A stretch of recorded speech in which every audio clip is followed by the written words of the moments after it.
Gender factors in treatment. We got a lot in the monographs on some of these. How many of you believe that women do worse in recovery? Because you know we talk awful about women in clinical circles.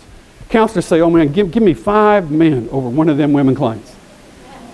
We hear they come in with all this trauma and co-occurring this and all the complexities of their life and all this messy stuff with kids. And you know, if you listen to that, you would think, my God, how the recovery rates for women should be awful, given all those burdens and complexities and obstacles to recovery. Can we just put all that to rest? I want you to hear me clearly. A higher percentage of women will recover in any environment compared to men, period. If you say things like, I'm also talking about the fellowships. We talk about, oh, this is a white man's program, right? And historically, that's true. If you go back to 1939, when they say, these are the steps, that we's a bunch of white men. No question about that. But people of color arrived in 1945, and women arrived actually even before 39. So the question is, do women affiliate at the same rate as men when exposed to recovery fellowships? And do we get better, worse, or the same recovery rates? And the fact is, we get better recovery rates for women coming into AA and NA than we do their male counterparts. So let's just set all that aside and celebrate how well women are doing in terms of their recovery rates. By the way, there are some differences we're finding. You know how we always say, you can't do this program for anybody else. You got to do this for yourself. Well, wrong. Because you know what? If we study women closely and we say, what were the factors that triggered recovery initiation? It wasn't themselves. In fact, if we waited for it to be themselves, some of them women would die before that happened. But here's what is it. Some very gender-specific factors related to recovery initiation in women.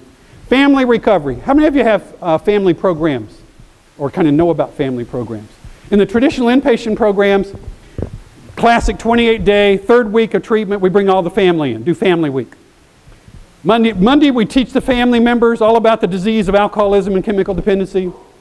By Tuesday afternoon, we're doing these elaborate psychodramatic family sculptings of all the family roles. Everybody's crying, carrying on, you know. Emotional self-disclosure and all this incredible pain in their lives. By Wednesday, we're kind of starting to talk about recovery. Thursday, we bring mostly men in, bring the men in, you know, to kind of see if we can start putting these relationships and families back together. And there's a lot of yelling and crying going on that day too. And then Friday, man, it's like Halo Day. It's like the families come together and we're going to leave and live happily ever after. And they come to the graduation the next week and they see everybody coming up and hugging and crying and giving the chip and they're graduating. We say, and the illusion is, not only is he going to have a great life or she, but the family, if they stay sober, those family problems are going to take care of themselves. Absolutely wrong. Early family recovery is ugly. Look at some of this language. While recovery alleviates many of the problems, and it will, many of those concrete, terrifying problems of active addiction will rapidly dissipate with recovery. But check this out. The early period can also be referred to as, what is this language? The trauma of recovery. You know what they're saying? Recovery is very destabilizing to families.